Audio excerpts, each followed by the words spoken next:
This is a new day to try to get right.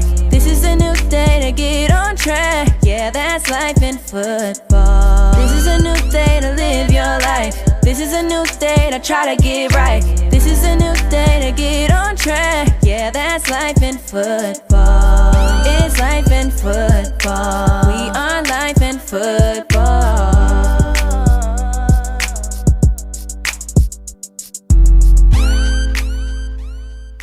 Welcome to the Life in Football podcast, baby. I'm your host, Mike Fee. And this your co-host, Cole and Moore. You know we loving life and enjoying football.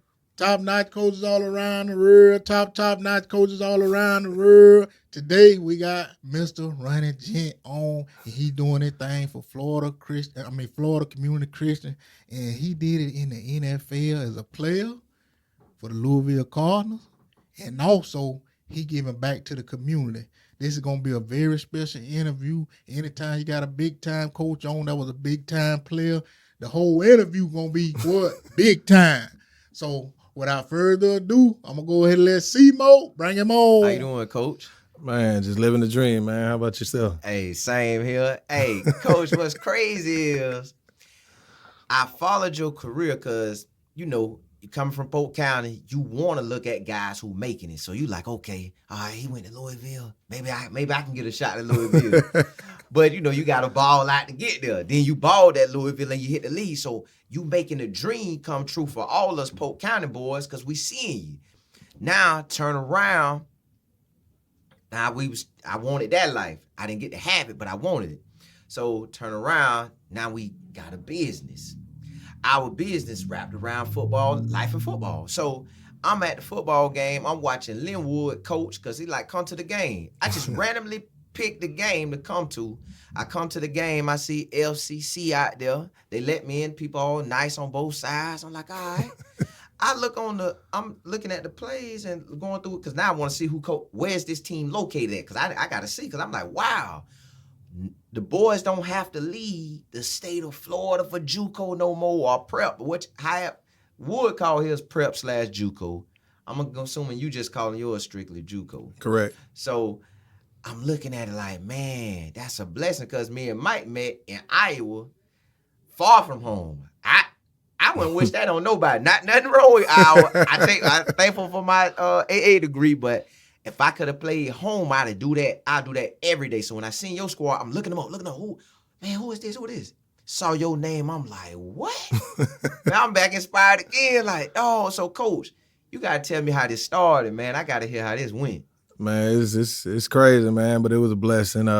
Basically, I left ball back in 2012. That was my last year. I retired from playing with the Predators, but I went to the NFL, the UFL, and the AFL, and it was all trying to get back around that corner. You know, if I could have got to the CFL, that would have been fine. But I got to the point one day I was just like, if I'm gonna do it, it has to make sense. Mm-hmm. And you know, money is a big thing. So I just was like, you know, what's next? It's funny, the county AD, Dan Talbot, when I was coaching at Lakeland, he asked me what was next.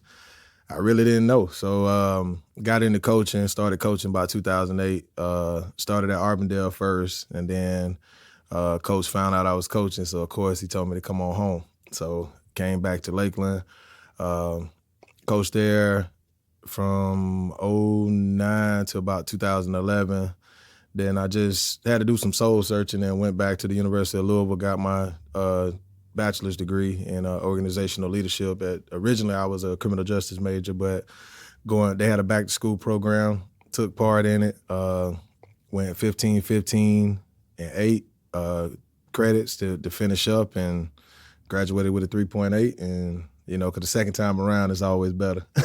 Yeah. You more focused and started coaching and just, you know, found myself helping guys get into school, was training guys, just was around the game a lot. So then coached a little college ball at Southeastern and then got to the point to where I was blessed with the opportunity to start a program and had an ideal situation to, you know, platform to where I wanted it. I spent some time over in Europe. I lived in England for like a year and a half trying to do some things over there. So I was like, you know, I need to do something at home. And basically what's near and dear to me is, you know, having an educational platform, but it doesn't have to be like cookie cutter. It needs to be, you know, a lot of people don't understand about the trade world. And I've worked in the high school system. I've seen the trade system. A lot of people, they frown upon guys who leave school to go to trade school, but little do they know they making all the money.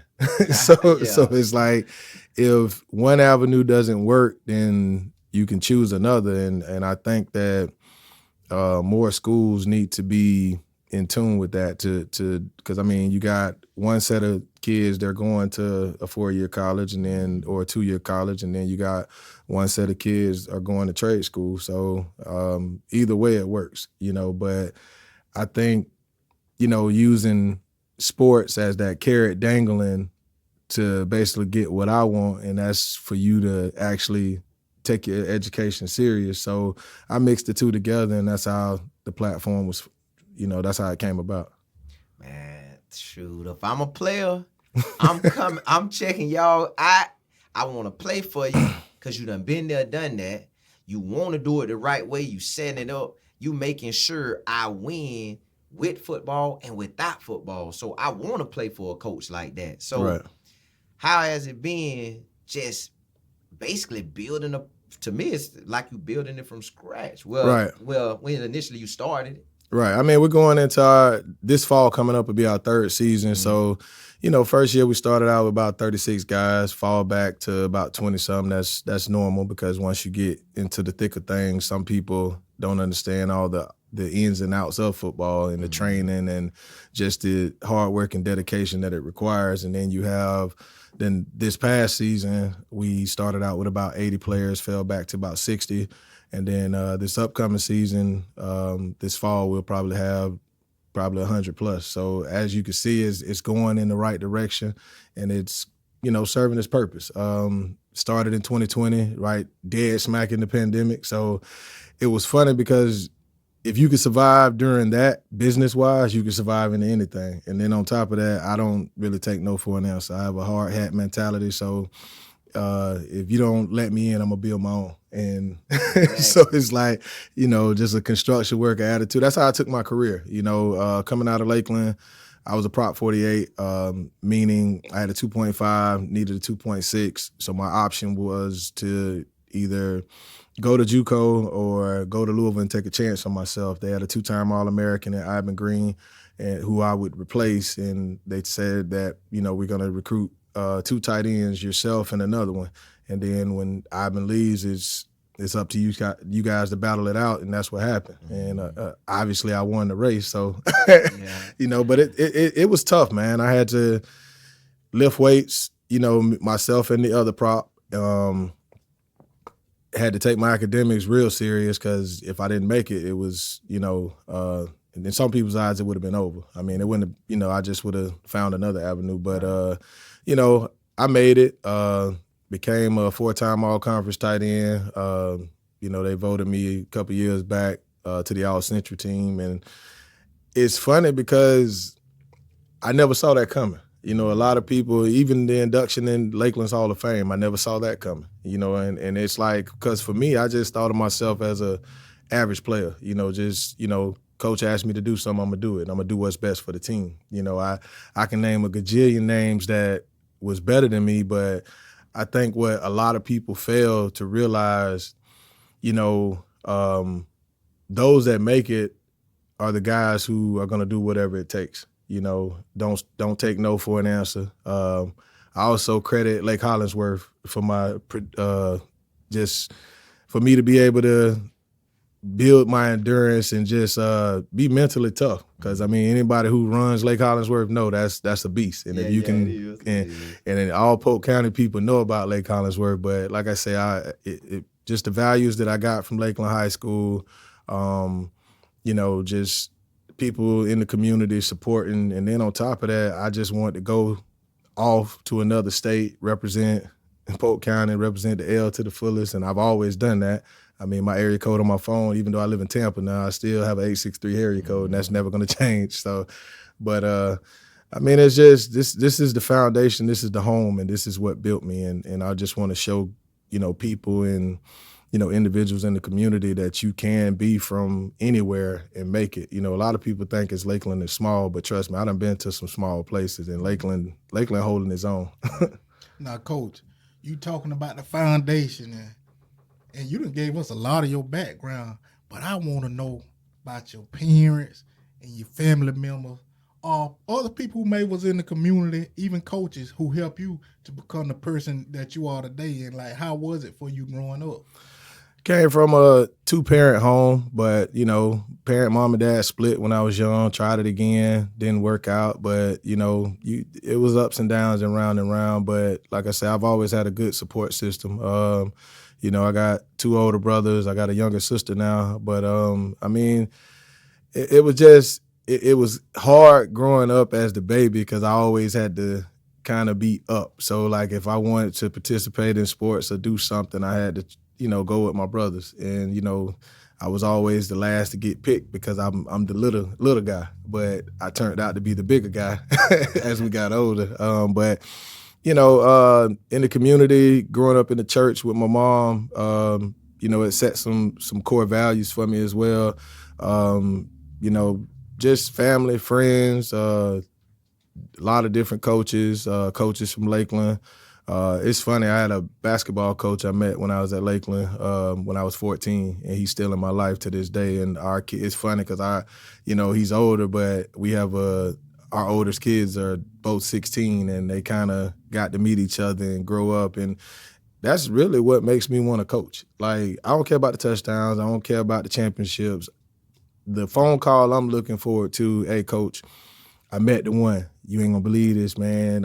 It's the love of my life, and I'm finna have kids, and I'm married, and I'm starting a company, and I'm doing this and doing that. That's really the joy that I get from doing this, because now I can sit back and be like, man, I thought he wasn't listening, but it worked.